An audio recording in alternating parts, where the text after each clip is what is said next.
¿Cómo se define que algo está sucio? ¿Cómo se define el término contaminación o bueno, otro más complicado que tiene que ver con biología, contagio? Vamos a ver.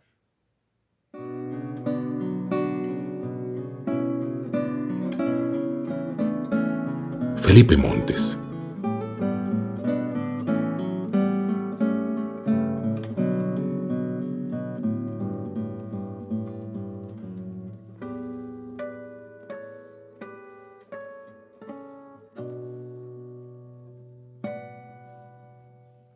Hola, ¿qué tal?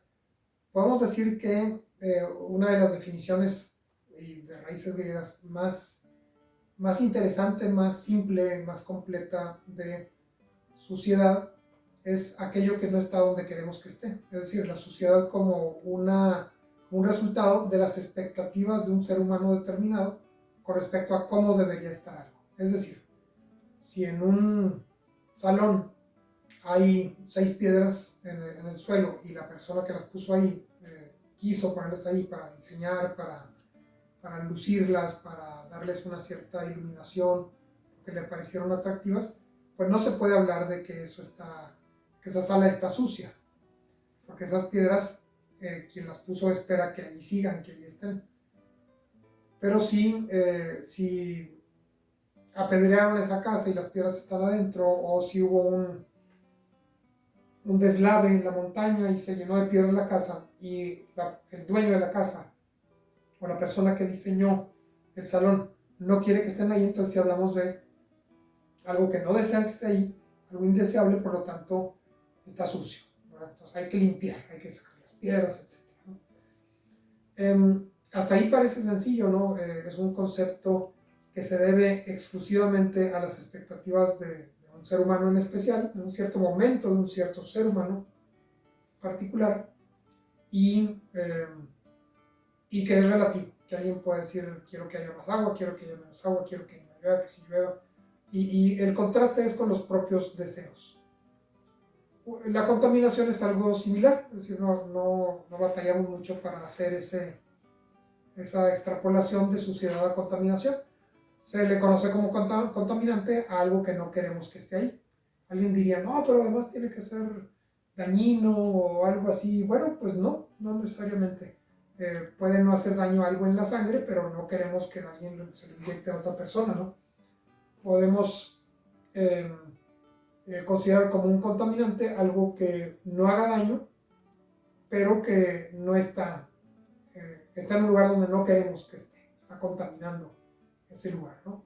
Hablamos de contaminación visual, hablamos de que, no sé, la ropa sucia encima de la computadora o algo así, pues puede considerarse como contaminación si la persona no quiere que esté ahí y no logra sobreponerse a su holgazanería y no la quita de ahí o no la manda a lavar o no la lava, ¿no? Se empieza a complicar un poco más el asunto con contagio, pero también es muy interesante. Con respecto a contagio hablamos generalmente de transferencia de ciertos microorganismos, generalmente patógenos, pero podrían ser de un ser vivo a otro. Pero como decía en otro video, esos contagios también son responsables de que seamos quienes somos. Es decir, eh, si un animal no humano nos contagia a algunos seres humanos de alguna cierta enfermedad y con ese contagio se transfiere a nosotros parte de su ADN o parte del ADN de los virus o viriones o de las bacterias que portan esos virus hacia nosotros, bueno, pues podemos hablar de que no solo nos contagiaron, sino que se incorporaron a nosotros. ¿Cómo se incorpora? Y ahí vamos a redondear todo, un contaminante o una suciedad. Es decir, la capa de células muertas que tenemos encima de la piel es suciedad, hay que quitársela. ¿Es un contaminante acaso? O incluso nos hace daño o al contrario nos protege. Eh, es la flora, ahora ya se dice la biota o la microbiota intestinal. ¿Es indeseable? ¿Deberíamos sacarla? Pues no. Son otros seres. Eh, no coinciden con nuestro ADN, eso es muy interesante. Están dentro de nosotros y tienen su propio ADN. Son nuestros huéspedes. y además nos ayudan mucho, nos sirven para digerir ciertos nutrientes, para aprovecharlos, y eliminarlos sería equivalente, hasta donde sé, a la muerte. Allá valídenlo ustedes en sus casas. Vamos ahora a extrapolar todo esto a la literatura. No seré yo, quiero anunciar esto, no seré yo de los que dicen que está mal eso de no leer. Hay gente que dice que no quiere leer para no contaminarse, ¿verdad? Para no contagiarse o para no ensuciarse, como ustedes lo quieren llamar. No es algo que tampoco recomiende, simplemente es algo que creo respetable y que creo que ha hecho grandes literaturas dentro de lo que conocemos. Creemos que cualquier gran literato conocido, Marcel Proust o Thomas Mann, leyeron todo aquello que no hemos leído nosotros, y si nos metemos a esas entrevistas en donde se les pregunta qué gran obra no han leído, pues nos damos cuenta de que tampoco eran lectores de todo el día, o no todos ellos, ¿no? Entonces, ¿qué pasa con esas personas? ¿O cómo juzgar, cómo aquilatar, cómo evaluar esa afirmación de ahorita no quiero leer nada porque quiero que esta obra salga como la traigo en la mente, o no leo nada en todos estos años porque no quiero contagiarme, o no leo nada en toda la vida porque quiero que mi estilo siga muy recto? Bueno, ninguno es un pecado, ninguno va a impedir por sí solo que una persona haga una obra maestra, pero creo que ante eso hay que entonces ejercitar el lenguaje, algo que siempre hay que hacer de todas maneras, pero ejercitar el lenguaje, experimentar con él, crear las formas adecuadas y no creer que escribir lo primero que se nos ocurre con base en nuestra ignorancia ya va a convertirse, por esa falta de contagio, en una obra muy pura y muy bella, ¿no? Porque como mucha gente de la que hace esas afirmaciones, lo que hace es ver la televisión o videos en internet, pues sí que se está contaminando, sí que se está contagiando, y lo que hace no es más que repetir lo que un video le dijo o lo que la vecina le platicó, ¿no? Entonces, ¿hay que contagiarnos o no hay que contagiarnos? Pues veámoslo también por el lado biológico. ¿Conviene ensuciarnos? Bueno, ensuciarnos nos trae ciertas fortalezas en cuanto al desarrollo de nuestros anticuerpos.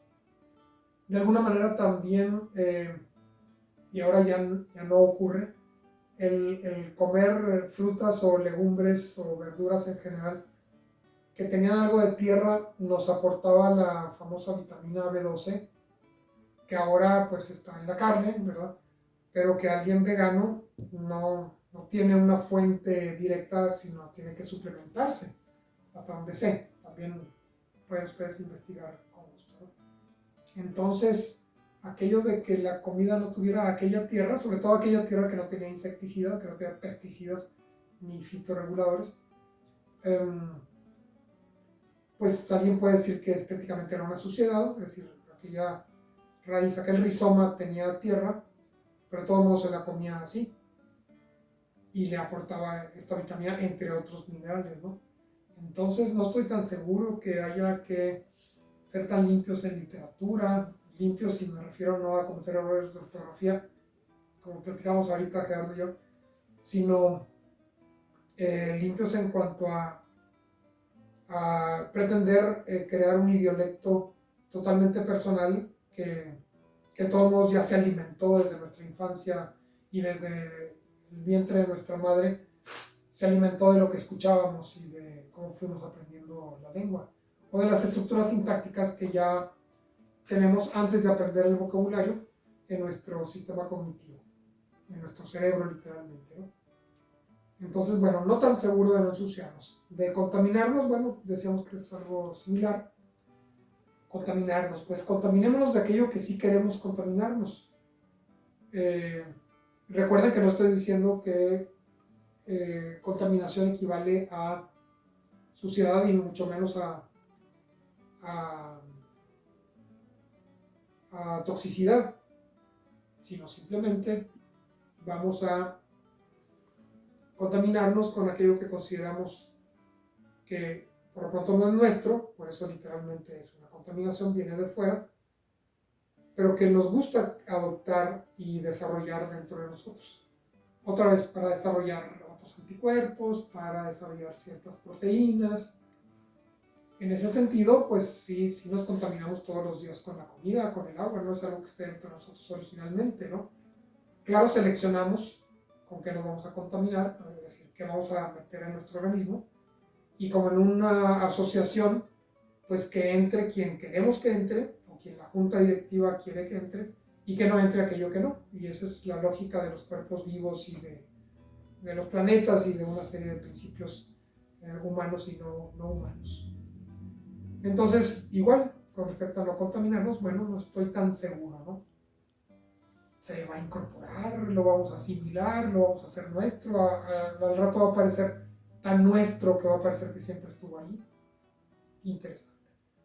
Ahora bien, ¿vamos a contagiarnos o no? A ver, hablábamos hace un rato de la microbiota, la adquirimos de la leche materna, incluso de los labios de mamá. Hay culturas en las cuales hay mucho intercambio de saliva entre madre y bebé.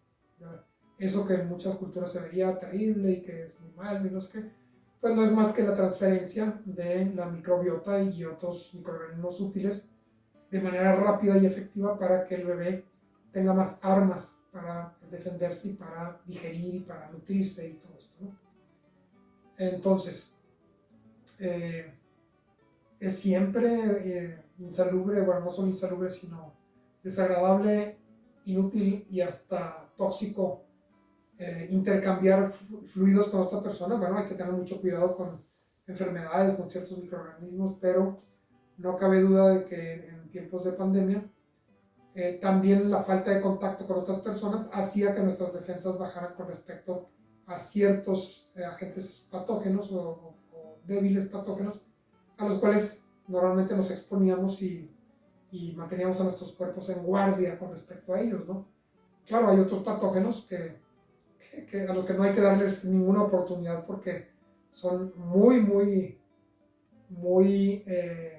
son altamente letales. No sé, el SIDA o el virus de las vacas locas o bueno, otras enfermedades por ahí, ¿no? Entonces, estamos hallando algo y es, si nos podemos ensuciar, si nos podemos contaminar, si nos podemos contagiar, siempre y cuando seleccionemos correctamente aquello que va a entrar en nosotros, en nuestra literatura, en nuestro organismo, en nuestra ciudad, en las fronteras de los países. ¿Para qué sirven? Bueno, para que no entre el crimen o para que no entre el desorden o aumente a tal grado la población que haya hambre o algo así, ¿no? Entonces, creo que el centro de esta discusión se soluciona no evitando la suciedad ni la contaminación ni el contagio, sino sabiendo seleccionar muy bien qué metemos, qué sacamos, qué no metemos, qué no sacamos. Y en el fondo, quiénes somos nosotros y cuál es nuestra literatura. Muchas gracias.